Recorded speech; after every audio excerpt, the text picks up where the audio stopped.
This is the Note Closer Show, where you get the latest developments in distressed note investing and learn the secrets of how you can control millions of dollars worth of property for pennies on the dollar. Get educated and entertained by someone who has closed thousands of deals and lives to support you in achieving the same. Now, here's your host, CEO of We Close Notes, Scott Carson.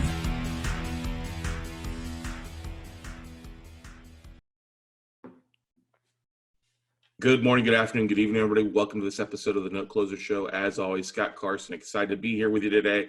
We've got a special guest joining us who is out there doing some amazing things for his business, along with working with a lot of other real estate investors and entrepreneurs to really kind of take their whole message, their whole marketing to a whole new level. All right. And I think so many people are stuck at home here right now and kind of figuring out what the heck to do. And this episode is dedicated to you all. You know, for those of you that are like, what am I going to do? How do I get this out? Maybe I need to do something more for my business to get the word out. This episode is for you listeners, and then for those of you that are watching this. So we're honored to have an amazing guy. I've known this guy for a while. Met him originally when he was working with another buddy of mine on his podcast and his marketing. This guy in the last year has gone out and is just killing it, doing some amazing things, not only for himself, but other people as well, too. He is the owner and founder of Culler Media. It's a results-driven content marketing for real estate investors. He's also the owner of REI.video. It's a platform for investors to have their videos produced by him and his team. So we're talking about the man, the myth, the video legend, Mr. Josh Culler joined us this morning. How's it going, man? Dude, what's going on? Looks like you're chilling on the beach right now. I'm a little jealous, but we got snow this weekend. So you got snow. I got fake sunshine. You know what I mean?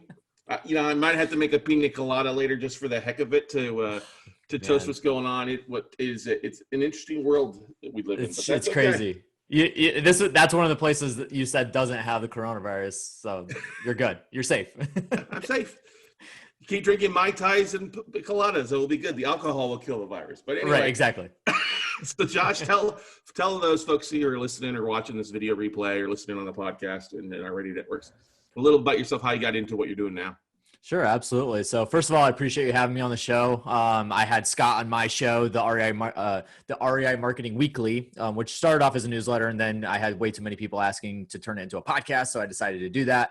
And not sure why it took me so long to do it, but I did it. I love podcasting, so I'm always it's always a pleasure to be on other people's shows as well. So I appreciate you having me on, and I've listened to the Note Closer Show for quite a while, so a little bit of a fanboy. So It's pretty cool being on the show, listening to it for a couple of years, and so it's flattering to be on the show. So anyway, a little bit about myself, Josh Culler. I'm 26 years old. I've been in the real estate investing industry since I was 19 years old, so about 7 years.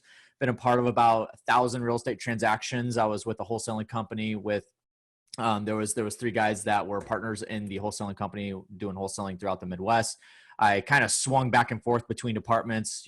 I was in sales. Many of you guys know Gary Harper, he was actually the one that hired me on board for that. I was working with a competitor of theirs for about 6-7 months, which gave me the full background of real estate investing and everything that's going down. I've wholesaled on my own. I flipped one property on my own, and will never do that again.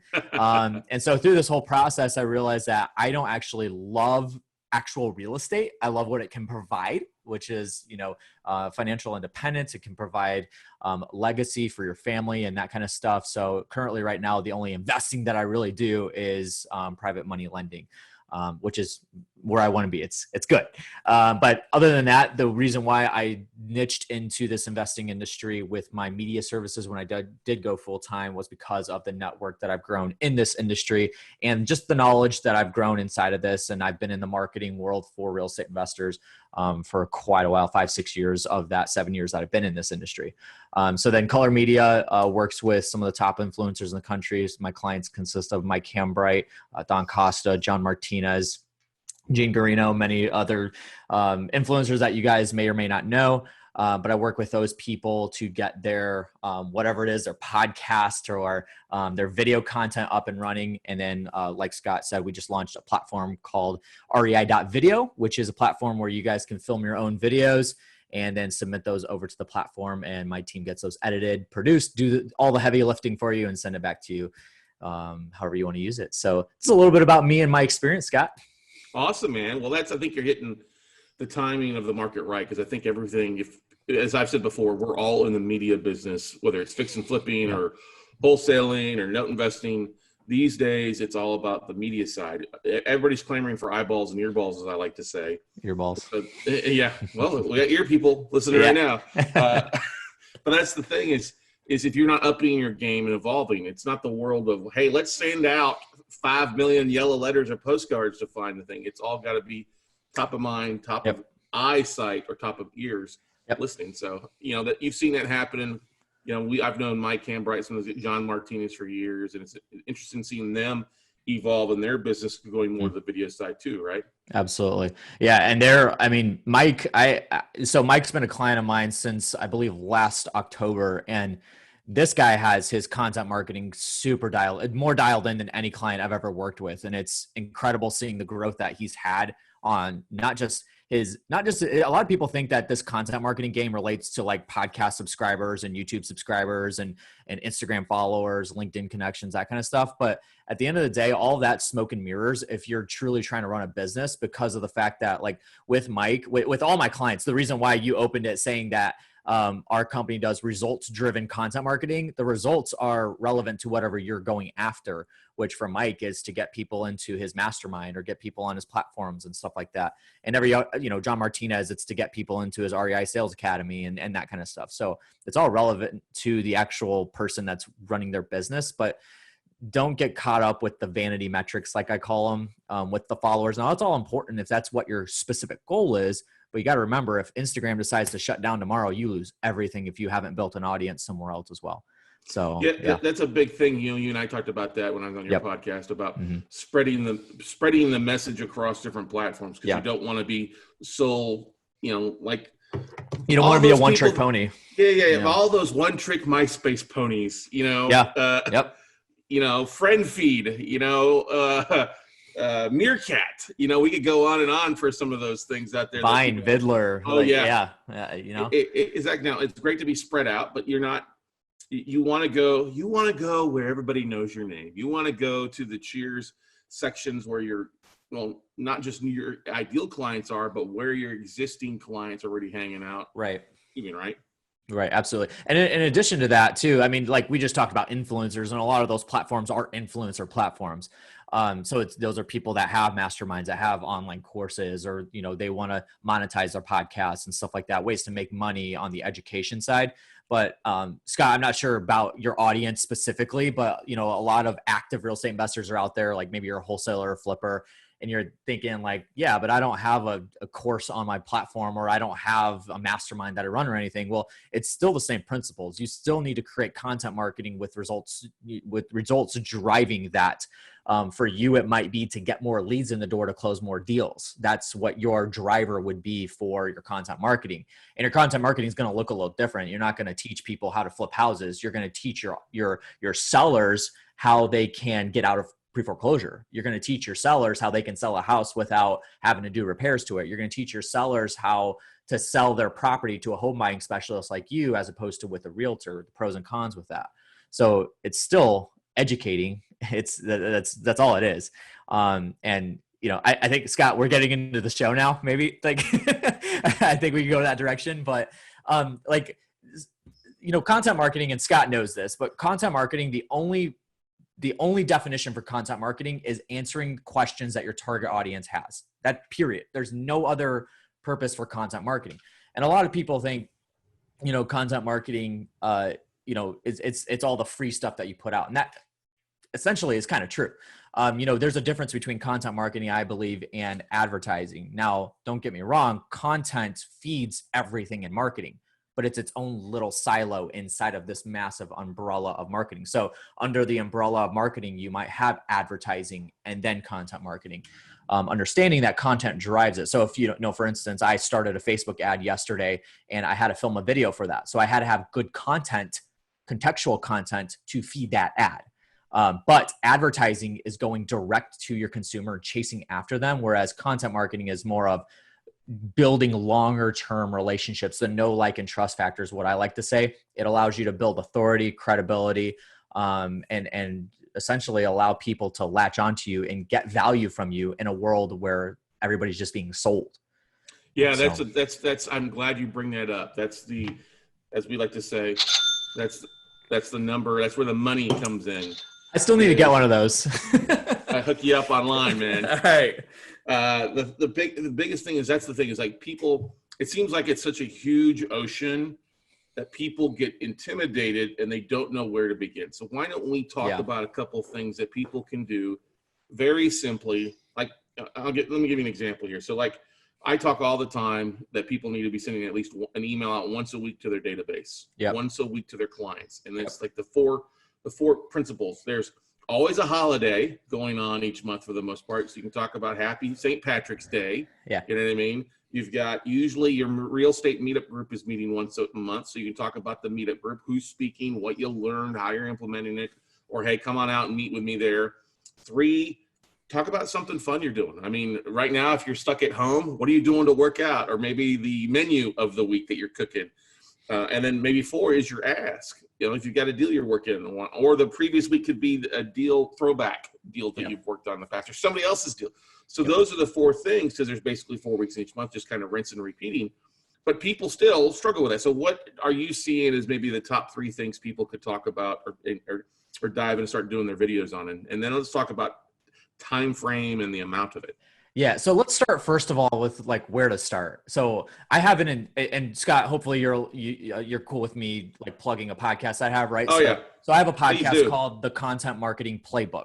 And this is not specific to real estate investors. Content marketing, the principles of content marketing stay the same no matter what industry you're in. And that's what I talk about on that podcast. But in the podcast, there's multiple episodes I have where I talk about where to start with a podcast, where to start with video content, where to start with blah, blah, blah, blah, blah. But what I always tell people, there's really there's 3 essential things, but a 4th one that sometimes I add in that you need to be thinking about when you're going to start with content marketing. The first one is, who is your target audience? And this is marketing 101 period. So if you don't know this already, you have no business getting into content marketing at all. Go start with that. So know your audience. That's who's your avatar. So, demographics, age, interests, likes, where are they located if you're in a very specific niched market, all that kind of stuff. Those are things that you need to know. So who's your audience? Number 2 is, where are they at? This is extremely important because you don't want to put content out. You don't want to put any kind of marketing out to a platform where your audience is not, because it's just going to be throwing money directly into the trash can. You don't want to do that. So we talked about earlier, like, going to these multiple platforms all at once. That's not always the best thing to do, to go to like 20 different platforms. And people will say, yeah, but you never know. But I just want to tell you, like, you do know, they're not there. So don't do it. Really, if you truly know your target audience, which that's step number 1, where they're going to be at, where they're going to be spending their time. That's where you want to put your content marketing out. So if you are marketing, if you're an influencer and you're marketing to active real estate investors, Facebook is like one of the biggest places that they're at right now. They're also listening to podcasts. They're, as Scott and I talked about on my show, they're going to LinkedIn now, finally. They're going to Instagram. They're starting to merge over there. So these are places that you need to evaluate where they're at. And then the next thing, the number 3, is the kind of the context of the content that you're going to actually put out. So if they do listen to podcasts, then create a podcast. Like, that's what you got to do. And then, if they consume video content, if you know that, they're entrepreneurs, and typically entrepreneurs, a lot of times they're not sitting down for a full 1-hour podcast and listening to that entire thing in one shot. So maybe you need to snip that up into, 4 different segments that are 15 minutes long. So think about it in that context. And a lot of times, like, I want to go back to number 1 too. People, like, you need to get this through your head. You, more times than not, are not your audience. So I know a lot of people that tell me, like, yeah, I know I should be on Facebook, but I don't want to be on Facebook because, my audience, well, like, listen, like, you may not want to be on Facebook, but your audience is there. And if you're going to do marketing the right way, you need to do that. So you need to bite the bullet and figure that out. But you, a lot of times, are not your audience. So don't think about what you would do. You need to put yourself in your audience's shoes and figure that out. And so those are the things. And then, lastly, what the number 4, the 4th thing that I sometimes throw in is knowing yourself. So, like, are you like good on video? Are you a good writer? So blog, that stuff. But essentially a lot of times I leave that out because that stuff it doesn't matter if you're going to do marketing the right way. If you don't like being on video, but your audience loves video, then you just got to suck it up and do it. Or find somebody on your team that can do it. But those are the things. So do you think, I think the biggest thing is fail forward and embrace the suck, because nobody is born good on camera to begin with, right? Everybody starts at zero. Everybody starts at zero. Like Gary Vaynerchuk started at 0 followers on Instagram. Like, like the biggest influencers, Kim Kardashian, one of the biggest influencers on planet Earth, started at 0. Everybody starts at 0. So you got to start somewhere. And it's always funny. I use the example of like, I'm a big Gary Vaynerchuk fan just because of how real he is. And like, I'm not like a fanboy. I love the stuff that he puts out, just the value. You're a fanboy. Just a little bit. We're all fanboys, whether you want to admit it or not. That's right. Now. But if you go back and you look at the very first video he ever put out, it's the crappiest looking video, like of Wine Library TV. And he's got a text comes through over the video and covers his entire face and says, welcome to episode number 1 or whatever. And the audio's horrible. The video's super pixelated, but that just stands to tell you that everybody starts somewhere. Now, something, Scott, that like what we're doing right now, I love this, right? So like I might have a nice little setup in the background. I've got a light here. I turned the overhead light above me off so that I get some nice contrast behind me, that kind of thing. But that's just me. Like that's my preference, right? But you're on a beach and and you're just sitting in front of your webcam, like that kind of thing. Guys, nowadays, people are more okay than ever. Green screen, right? Yeah, exactly. And you could throw whatever background you want on behind you. And people know that it's not real. Like people know you're not in a high rise in San Francisco with the Golden Gate behind you, right? But people are cool with that. And nowadays, the understanding nowadays that people, thanks to like platforms like TikTok and Snapchat and Facebook stories, Instagram stories, people are more okay than ever with raw content being put out. And YouTube was one of the starters of that. I mean, you go look at some of the largest YouTube channels on the planet. A lot of them are just like crappy productions. Like they suck. The aesthetics of them suck. So just because you don't have a studio, you don't have fancy equipment and all that kind of stuff, that shouldn't stop you from putting content out. One of the most powerful content creation tools that you can use is this right here, a cell phone. If you have a cell phone that is less than 4 years old, you have an extremely powerful marketing tool in your pocket right now.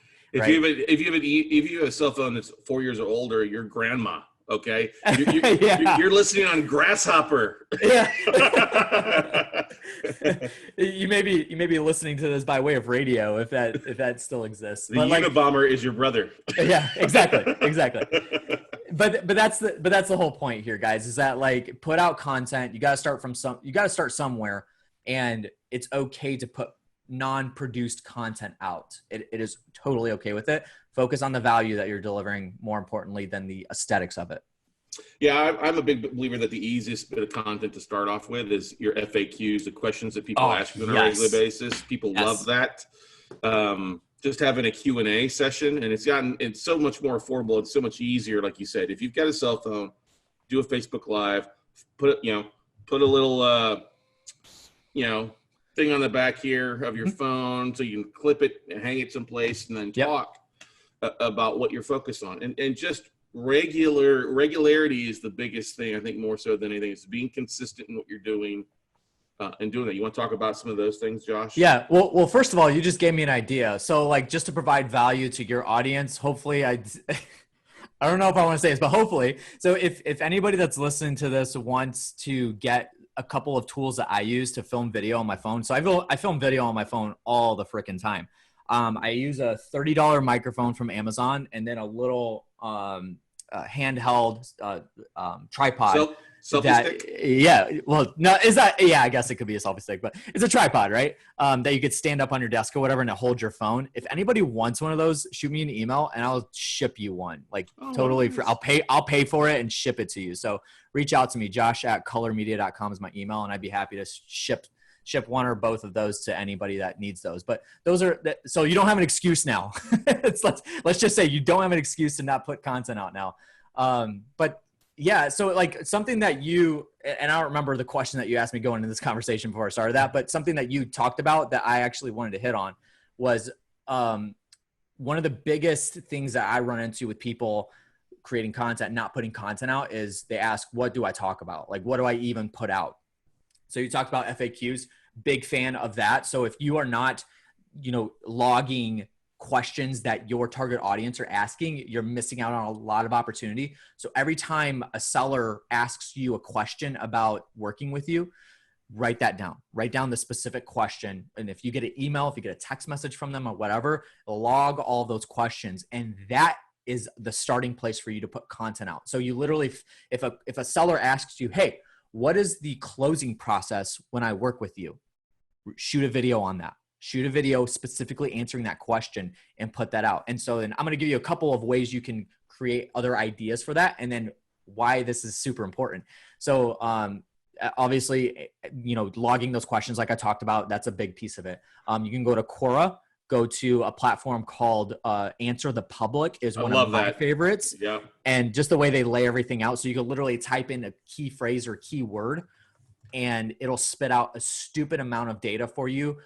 These are all the data that they spit out. These are all additional keywords or key phrases that somebody looks up in addition to what you searched. So answerthepublic.com is a place to go.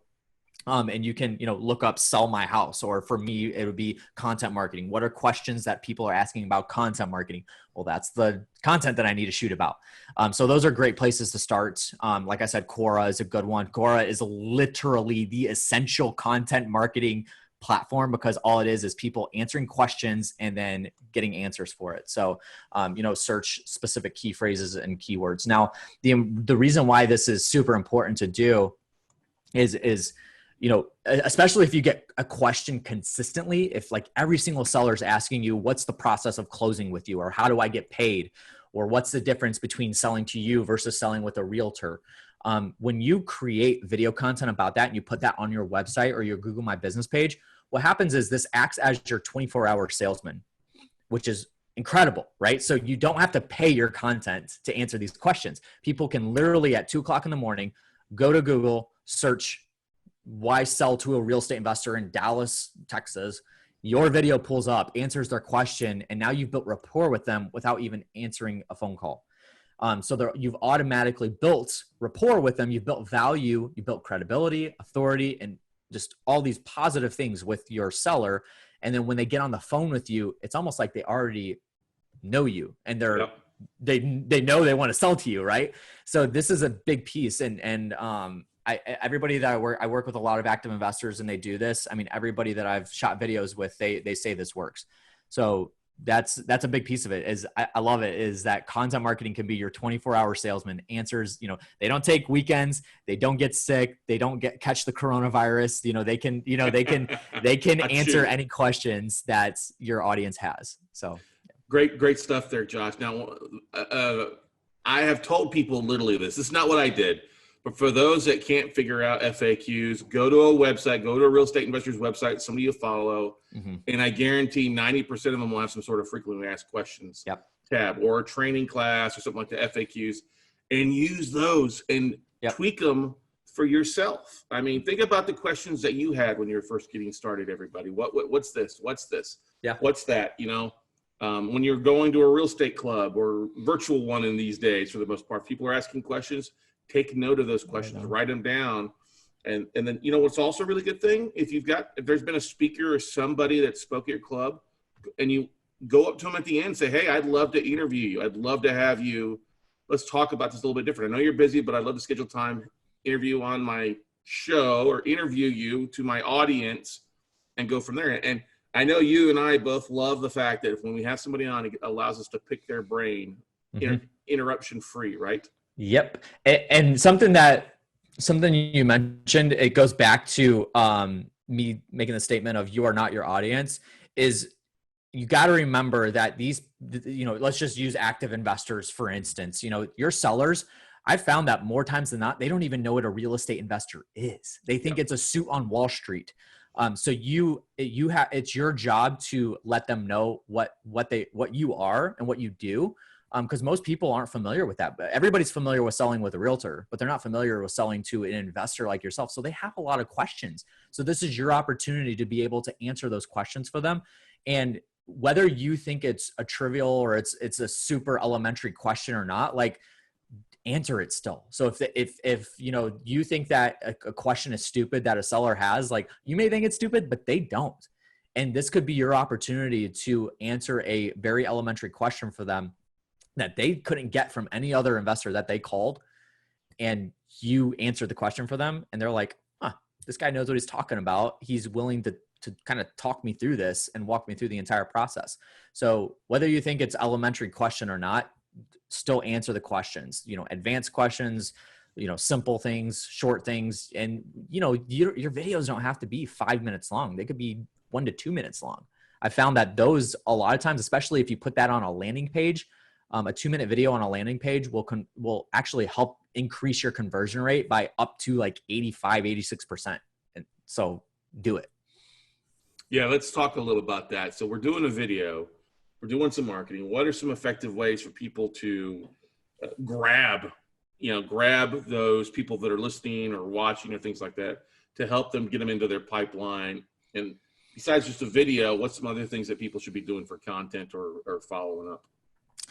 Something really big. So let me ask you this, Scott. Do we want to talk about active investors or more on the influencer side? Because we can go multiple different directions. Let's go active. Let's go with active investors. Okay. So for active investors, one of the best things that you can do. So there's a couple of things that I would highly, highly recommend is number one, obviously populate your website with video content as much as you possibly can. Something that I see a lot of people doing that's working really well is they're actually creating specific pages for a specific pain point. So if you have a very high rate of pre-foreclosures in your market, then create an entire page, not a landing page, but a specific page specifically for your website that's about pre-foreclosures. Shoot a video on pre-foreclosures, how you can, what are the options when you're in pre-foreclosure directed towards a seller. You're answering their question. Put that video at the top of your webpage, transcribe the entire video, and then go through and lightly edit it. And by the way, if you're going to do transcriptions, don't go to rev.com, go to temi.com, TEMI, because it's 25 cents a minute as opposed to Rev's $1 a minute. And you get it back in 4 hours. And Temi is owned by rev.com, so they use the same APIs. So I don't know why they did that, but temi.com. So transcribe your video, 25 cents a minute. Throw that entire transcription under the video and you will see a lot of results. Now, a good thing that you can do is to upload that video to YouTube because YouTube's a search engine as well. With that transcription that you get, add closed captions to that YouTube video and then embed that YouTube video on the page, transcription underneath it on the same page. So hopefully that makes sense, but that's like a really good way to get some traffic coming your way on specific pain points as opposed to making it generalized. If somebody, because if somebody's up at 2:00 in the morning and they can't sleep because they're in pre-foreclosure, they're not going to go search a very general term. They're going to say, what do I do when I'm in pre-foreclosure? They're going to use that verbiage. So if your content shows up with that specific answer to their question, then they're more likely to give you a call than somebody else that just says, we buy houses. Mm-hmm. So keep that in your brain there. Another thing that a lot of people are not taking advantage of is Google My Business. If you're an active real estate investor, you need to have a Google My Business page, and Google My Business actually works very similar to social platforms where you can populate your entire profile. You can add posts, almost like a social media feed to that. So you can add videos, you can add blogs and all kinds of stuff to your feeds there. So populate all your content there as well. And that can, and it's owned by Google, the largest search engine in the universe. So can't hurt. So not at all. That's good stuff. And here's the thing. People are like, oh my God, this sounds crazy difficult to have captions in your video. And it's not really. Actually, if you have a business page on Facebook, this is a really simple thing you can do. Upload your video to Facebook and then go back in and edit it and enable your closed captions. Facebook will actually read it, and they're pretty good, about 90% effective in the closed captions. And when I speak loud, sometimes it says the nose closures instead of the note closure show. But The nose closers. Yeah, exactly. The nose closures. Yeah, we were running around with colds, but it'll actually do it all. Then you can download that video and it's got the captions already in it. Yep. And then just re-upload it to YouTube or use like repurpose.io for $25 a month to make it automatically happen. There's a whole variety of things in doing so. Here's the biggest thing, everybody. Don't get so bogged down in, oh my God, it's got to be perfect. Get rid of that perfection mentality. If you think about, I've got to be perfect, you're going to be broke. Perfection equals broke. Delivered is where it's the most important thing. I mean, the iPhone, we're on version, 14, 15 with how many software updates? Mm-hmm. If they waited to be perfect the first time, we'd still be sitting around on our freaking Nokia brick. Yeah. And we'd be able to have a lot more phones that don't break, but hey, let's just be real. But I like you going into that because, people are afraid to produce content that doesn't look good. And I think it's honestly, Scott, and I'm not saying this because I'm a stupid millennial, but I think it's a generational thing too, because, when I was growing up, people didn't produce their own content. If you wanted to shoot a video, you had to hire a crew to come out and shoot your videos. So, and a lot of people get stuck in that day and age. And you just can't do that. So don't worry about it. Don't be afraid to pop out your phone. So if you're an active investor, one incredible, maybe this is another segment we can go into, Scott. Yeah. There's two ways to create content. Number one is produce, which is similar to what we're doing right now, but kind of not. It's what we're doing right now hinges on both of these. So production is where you're actually going to sit down. You plan to sit down in front of a camera or shoot a podcast or whatever. That's a pre-planned thing. The other way is documenting. Documenting is my favorite by far because this is something that's already happening. So let me give you an example. If you're a real estate investor, you got an appointment, maybe not right now, but you got an appointment and you're going to go pre-look a house, right? So, a seller calls you and says, hey, I want you to come look at my house. So you're inspecting it and you walk through the house. Let's just say, for example, you see mold in the ceiling. You take your phone out and you record a selfie video of you talking about what you're going to do with that mold in the ceiling, right? So here, hey guys, I'm at 123 Main Street and I got mold in the ceiling, but here's what I'm going to do about that. Now, what happens with that is, it's not going to help you buy the house, but what about dispositions? It's going to help you get to that dispositions a lot quicker because people are going to see what you're actually doing. It's going to build credibility and authority for you. And essentially what happens is you're letting people know that, hey, you're a wholesaler. So then if there's other wholesalers in your market, then who's one of the first people they're going to call if they already know that you are a wholesaler and you can buy a house from them? They'll call you because they essentially, you can build a team of bird dogs just by putting content out. And I see this happen all the time. I see this happen with investors that put out a lot of videos of them at houses. If there's newbie wholesalers, they just got a contract they got a contract locked down. They don't have a network yet. They don't know who to go to dispo the property, but they know that you put videos out on Facebook that you buy properties. Then they're going to look at you and give you a call and say, hey, I got a deal for you. Is this something that, you'd be interested in? So that's the power of content marketing is it's not just meant for your sellers, but it's also meant for, on the disposition side too, and building that credibility and the authority. So totally. It's a step above, whereas wholesalers may just find the best looking picture to send an email blast out. You send a picture out to your database, but you've got walkthrough videos. Hey, here's a thing, rehabbers. There's a little bit of, this is not a deal killer, but this is why you're going to get it. It's better. Or, hey, you can see the backyard. Yes, it looks like Jumanji, so bring your bushwhacker. You know what I mean? Absolutely. So that it tells, we've all heard the saying that a picture is worth 1,000 words. It's the same thing with video. Video is worth 1,000,000 words. Yep. And that's all documenting content. It's stuff that's already happening. So you're already walking through the house. Why not just shoot a quick video while you're doing it? And that's content you can pull out. You can send that to your email list. Like you said, when you film that property, instead of sending photos of the house on the pro forma, send a video of the walkthrough explaining, showing the cracks in the foundation, showing the mold in the ceiling, showing the roof leaking and all that kind of stuff. Send that out because, you're going to have people that are more likely to trust you as well.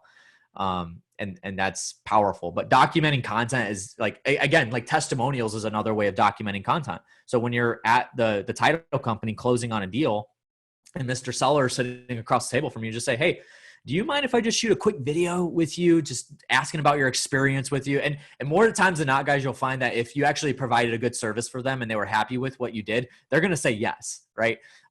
You'll have people that are squirrely and they'll say, no, I don't like being on camera. Then ask them, hey, do you mind if I talk about your situation? I won't use your name. I won't use your address, but do you mind if I talk about your situation, how I was able to help you out of this problem? And that's called a case study. And that's documenting as well, because you're shooting a video talking about a deal that you did for somebody. And you could publish that. So that's another good way. Yeah, I think that's a great thing. Testimonials, talking about your vendors, that goes a long way, because a lot of people just aren't savvy. So if you can say, hey, I'm at First American Title Company with Ginger here, who's my closer. She did an amazing job, and that's going to help referrals, because Ginger, nobody else has done that for Ginger. Ginger's like, I guess I'm going to call Josh. I'm going to call Scott. I'm going to call George, who did the testimonials for me, as a way of giving back. And that's really building a network of referrals. It helps out tremendously. Absolutely. Now, where you've seen issues with people. As I mean by that people maybe they're not afraid to film it on their phone but they just don't have the time or aren't technologically savvy. Let's talk about what you're doing and what you're doing with REI.video.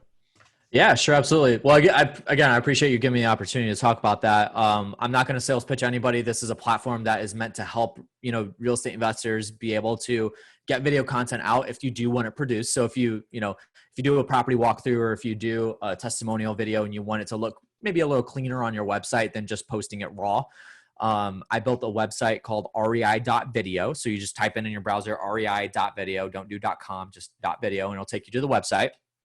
And working on the .com right now domain, and we'll see how that goes. But right now it's not available.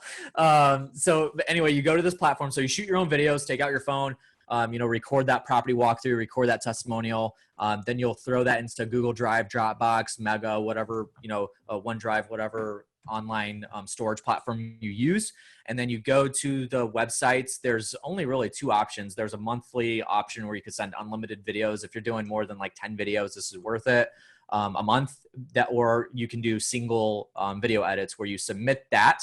You have a short form to fill out. We can add closed captions. We can add video wrappers, titles, music, cuts, graphics, all kinds of crazy stuff. And then we send it back to you in less than 48 hours, unlimited revisions. So you get the exact video that you're wanting and you're looking for.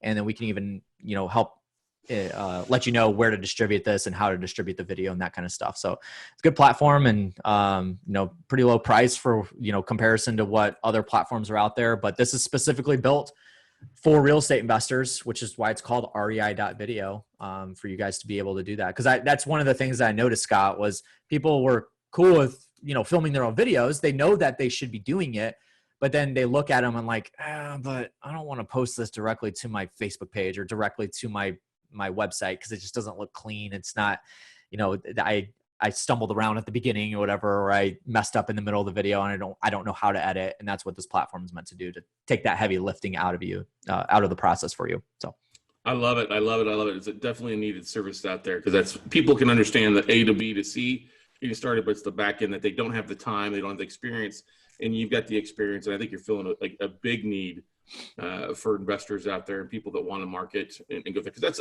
we talked about this beginning. We're all in media, all in marketing, and the more effective you can do, a little extra ad does take you a long way, but don't let that stop you from at least doing the first part and shooting the content, right? Yep, absolutely. But let's talk about the myth of virality. Things going viral, because that's the thing. It's so many people, hey, I want to do a video and I want to have thousands and millions of views. And I'm like, no offense, if you're getting 30 views from just normally posting, that's 30 eyeballs that didn't see your stuff begin with. That's a good thing, right? Yep. Okay. So there's two elements to this. Number one is that that's why I always tell people, what are your goals for the content, period? Because that should be the driving force of what you're looking for. So if, let's just say, for instance, your video does go viral. So you film a video and you post it on Facebook and it gets 300,000 views, right? If you don't get any leads from that, you don't close any deals, the video was worthless. Yep. Worthless. It completely worthless. Here's the reason why. It's because it didn't prove anything. It didn't convert anything for you. But if you post a video and it gets 30 views, but you close 3 deals from that, that was a very highly successful video. Am I right, Scott? Like that's like amen to that. Yes. You know what I'm saying? So that's why even one of the first things that came out of my mouth when we jumped on the show here was don't pay attention to vanity metrics. A vanity metric is something that doesn't lead to a direct conversion for your content or for your marketing, period. One of the funniest questions that I get, Scott, is when, I do production, and this was like kind of early on in my career when I did, when I produced a podcast or I filmed a video for somebody and got it posted for them and that kind of thing. I'd get questions all the time. Like, why didn't this hit 100,000 views in the first week? Or, we just launched the podcast. Why hasn't it gotten 50,000 downloads? And I'm like, that's not how it works, And so like when I go in with clients now, the first thing that we do in the content marketing plan with them is create the goals for them. Like, what is the purpose? Why are we doing this right now? And if your goal is truly to get 50,000 downloads on your podcast, then that's what we create the plan around. But for most people, if you're an active real estate investor, that should not be your goal.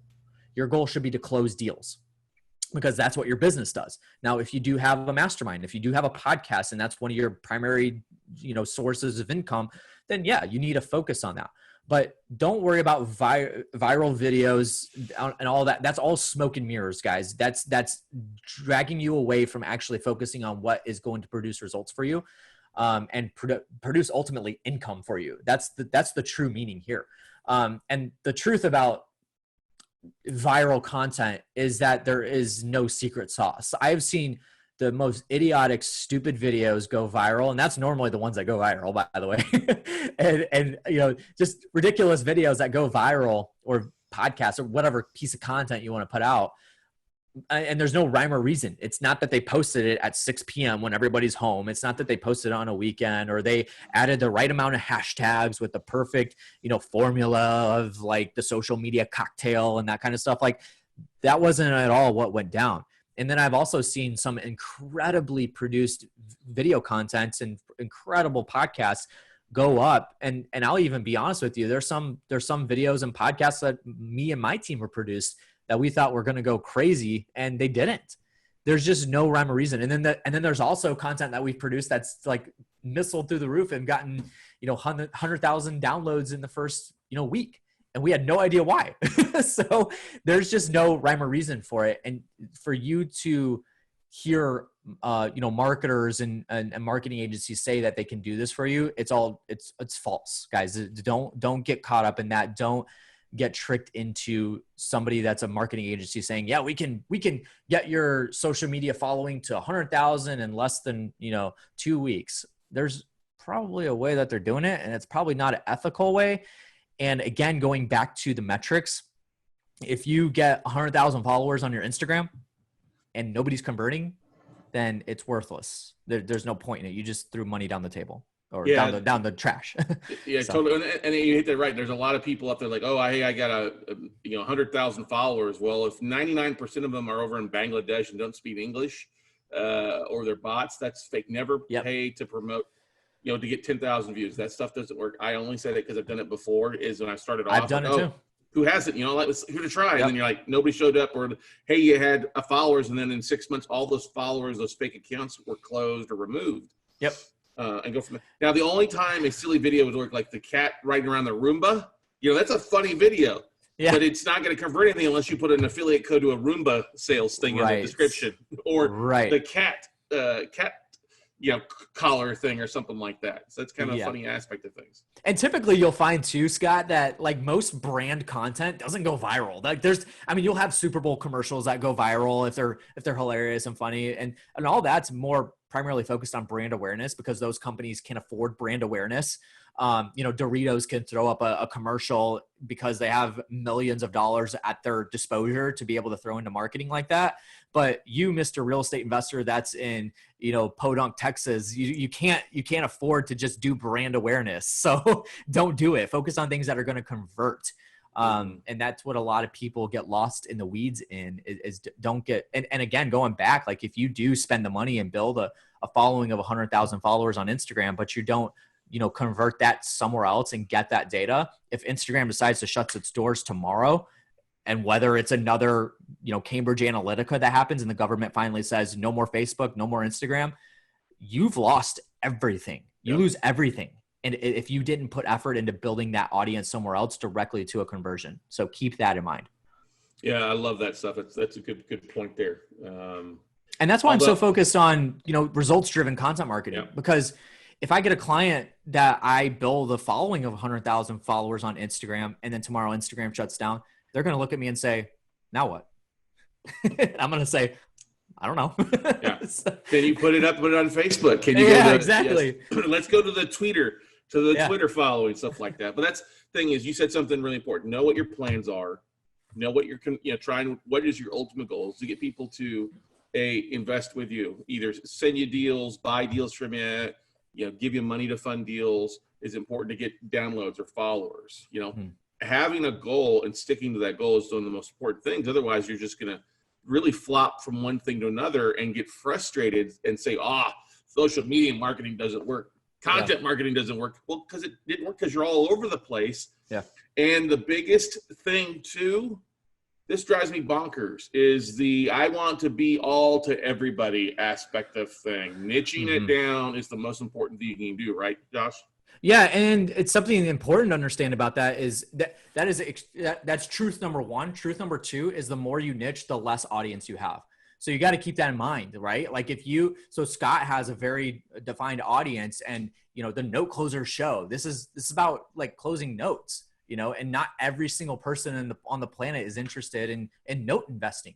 And so he's adapting to people, like he's specifically niched into people that A, are already investing in notes, or B, interested in investing in notes. And so that causes his audience to shrink. So, and then the more that you niche, the more conversion you'll see, but the less audience appeal you will have. So that's important to keep in mind and understand. So yeah, that's truth number two, is the more you niche, the less audience you're going to have, but got to keep in mind, again, what are your goals? If your goal is to close more deals, for instance, if you're a real estate investor, you're an active real estate investor, you're not going to build a YouTube channel of, 100,000 motivated sellers. You're just not going to do that. You might get, again, 30 subscribers from Bangladesh, but like it's not truth. But if you get people closing deals from those YouTube videos, then it's a successful channel. So that's what you got to focus on. Yeah, that's definitely a thing, is focus on your goal, focus on your niche. I never expected to have 100,000 subscribers. It's just not that many people in the industry, but I do dominate the 10 or 20,000 people that are out there that are doing this on a regular basis. And we see that on a month in, month out basis, 20 to 25,000 downloads on the podcast. We just surpassed 20,000 for the month just last night. We'll maybe get to 30. I don't know. Depends on if people are listening. So let me ask you this. How long did it take you to get to that point? 20,000 downloads per month. Per month. How long went from the start of the show to the time you hit 20,000 downloads? To the first 1 month. 20,000 downloads. I think it was month 6 or 7 actually, because we had 15. No, we had 10 the first full month, 15 the second month, and then it kind of dipped down to 6 and 7. Yeah. And then built back up. So it all came from being consistent. That was the first and foremost. So anytime we've had any dips where we've gone a week or two without uploading, it dips down. So it's a matter of, it's the consistency that I need to stick. It's also versus just recording it and throwing up on iTunes. We've also taken an extra facet and been much more dedicated. Okay, let's make sure when an episode does come out, we carve in the time each day to at least reshare it across the platform. And that's helped increase it from being 150 downloads or 300 downloads in a day up to 600 downloads the first day or 900 downloads the first day. So a statistic that's going to make you laugh here, Scott. So 90% of podcasts that are started actually die off within the first 6 months. Oh yeah, I know that. Yeah. I mean, it's crazy. And that's like fade. Yeah. And so the reason being is because people are impatient. They want to see instant results. And this is why I always tell people content marketing is not advertising. You can get instant results with advertising. I could run a really defined and really well-built Facebook ad right now and get deals closed left and right. You can do that. It's possible. But with content marketing, that's not how it works. Content marketing is meant to be consistent and stay flowing, right? So like if you start a podcast and you don't get 1,000 downloads within the first month, don't give up. Keep going. That's why your goals are so important. Is you need to get to that goal. That's why it's so important to establish and define that. You know, we've started a couple of podcasts for people way back in the day where we didn't ask them what their goals were. They just wanted to start a podcast because everybody else was doing it. Yeah. And within month 2 or 3, we got a call saying, yeah, this isn't working. We're going to stop. Yeah. And that's because you're not well defined. So it's important to understand that. Be patient. And like you said, consistency is bar none like the most important thing. Just stay consistent with it. Stay focused on your goal. And, you know, if you don't get to a place in a year and a half where you want to be, maybe you consider like, hey, is this truly not where my audience is, and go somewhere else. But stick with it. That's important. Yeah. So I just pulled up on the screen so you can actually see. So I keep track religiously of my numbers here. That's awesome. 2,300 the first week, which is the first week of August, and 15, 13, 9,000, 7,000, 10, 11, 18, down to 8, 6, because I was on a cruise. Yeah. 12, 15, 12, just under 20, 22, 13, you know. The fluctuation is crazy. It is. It's all. And then, but also too is the video. We keep track of video views on a YouTube channel basic. So we don't see a lot of hits, but we see consistency going from when I started keeping track of it in January 2017 with 2,000 views. Now it's consistently hitting the 3,000, the 4,000, the 5,000 mark on views, which is what I want, you know? Yeah, absolutely. And I mean, if you guys even go to like my social media profiles and my YouTube channel and my podcasts and stuff like that, like I'm not getting groundbreaking numbers right now. Like my podcasts are actually growing faster than anything. But if you go to my YouTube channel, I mean, I've got like 30 subscribers right now, right? I mean, if you go to my Instagram, like 700 followers or something like that.